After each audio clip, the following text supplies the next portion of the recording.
to Houston Life, now to your health. Maybe your mom or dad or even a spouse has suffered from a stroke. According to the CDC, every 40 seconds, someone in the United States has a stroke. And stroke is a leading cause of serious long-term disability, reducing mobility in more than half of stroke survivors age 65 and older.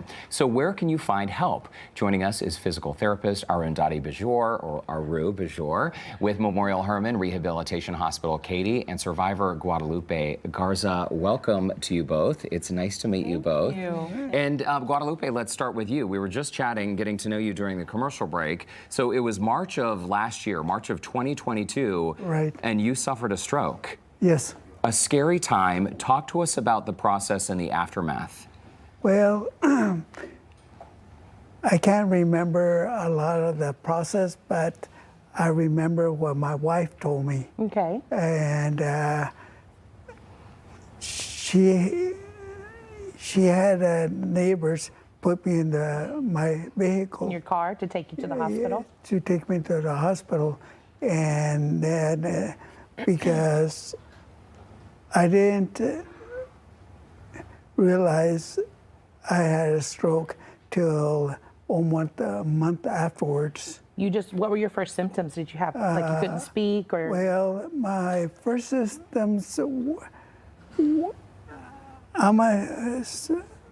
I can say I'm a special person because I ended up with COVID at the same time. Oh, wow. Wow. And I didn't get no help till after the COVID was through with me. So I laid in a hospital bed for 2 weeks. Wow. And they were taking care of you for COVID, but you also were having a stroke. Oh, wow. And then afterwards, they moved me into rehab. And I thank all the therapists from the time I went in to now with the Hermann Memorial Rehab, because if it wasn't for them, I wouldn't be speaking. Talking, walking. I know, it's amazing. And everything. You've come a long way in a year. And Aru Bajor, how critical is the rehab process for folks after a stroke? Because we've always heard time is of the essence, and proper care can mean the difference between returning, to a normal quality of life and not. Yes, for sure. Rehab is very essential, and immediate attention to, address all the deficits that someone can have with a stroke, like you can have weakness, which he did. You can have problems with speech, and then your muscles can start wasting. So all of those need immediate attention. And by the time Guadalupe came to us, we were already in an outpatient setting. So things that we worked on were strength, endurance, just mobility, functional mobility, and just to maximize his functional independence, things that he was used to doing. So it's very much of a team effort, especially at Katy Rehab. We work as a team. It's a very collaborative process. Mr. Garza saw speech, occupational therapy, and physical therapy, and I represent our whole team, which is amazing. Woohoo! We saw him for in physical therapy, we worked for almost 4 months. We worked a lot on balance, strengthening, simple things like, can you get off the floor? Can you walk on uneven surfaces? He lives in a pretty kind of a rural area.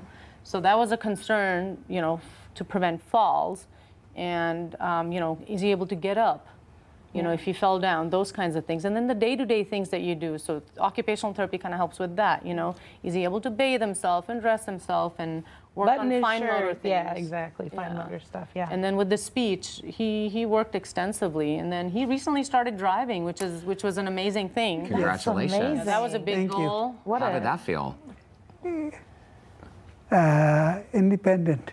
There you go. Because you're trying to get back to being independent like you were before this happened, your prior level of functioning. So I think that's wonderful for you. Congratulations. Glad to see you doing so well, Guadalupe. And Aru, final thoughts for someone out there, for families facing this decision, okay, a stroke has happened, now what? Do we do outpatient, inpatient? What's your message to them?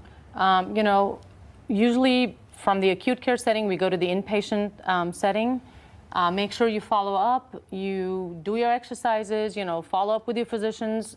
Don't wait. Once you know the symptoms, if you have the facial droop, you're having slurred speech, time is of essence, you can get to the hospital and they can get you help.